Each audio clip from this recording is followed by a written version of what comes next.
ఇక మేడ్చల్ జిల్లా జవహర్ నగర్ మున్సిపల్ కార్పొరేషన్లో విచ్చలవిడిగా అక్రమ నిర్మాణాలు చేపడుతున్నారు. రాజకీయ నాయకుల అండదండలతో పాటుగా మున్సిపల్ అధికారుల సహకారంతో అక్రమ నిర్మాణాలు జోరుగా సాగుతున్నాయి. కార్పొరేషన్లో ఎంత జరుగుతున్నా స్థానికంగా కొందరితో అధికారులు కుమ్మక్కై పట్టీ పట్టినట్టు వ్యవహరిస్తున్నారు. ఇప్పటికైనా ఉన్నతాధికారులు అక్రమ నిర్మాణాలపై స్పందించి చర్యలు చేపట్టాలని కోరుతున్నారు. జవహర్ నగర్ మున్సిపల్ కార్పొరేషన్ నందు దాదాపు 2 months నుంచి ఒక దాదాపు అనాథరైజ్ కన్స్ట్రక్షన్స్ ఒక 11 వరకు నోటీసులు ఇవ్వడం జరిగింది. అదేవిధంగా అందులో ఒక 6 వరకు డిమాలిష్ కూడా చేయడం జరిగింది. మిగతా ఇంకొక 21 అనాథరైజ్ కన్స్ట్రక్షన్స్ కూడా గుర్తించడం జరిగింది. వాళ్ళందరికీ కూడా నోటీసులు ఇష్యూ చేశాము. అదేవిధంగా డిస్ట్రిక్ట్ టాస్క్ ఫోర్స్ కమిటీకి కూడా ఆ నివేదిక పంపడం జరిగింది.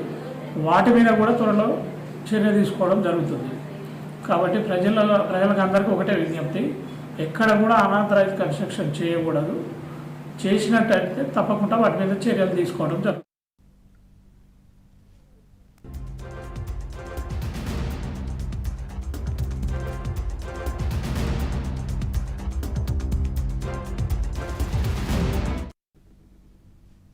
ఇవి బులెటిన్ డీటెయిల్స్.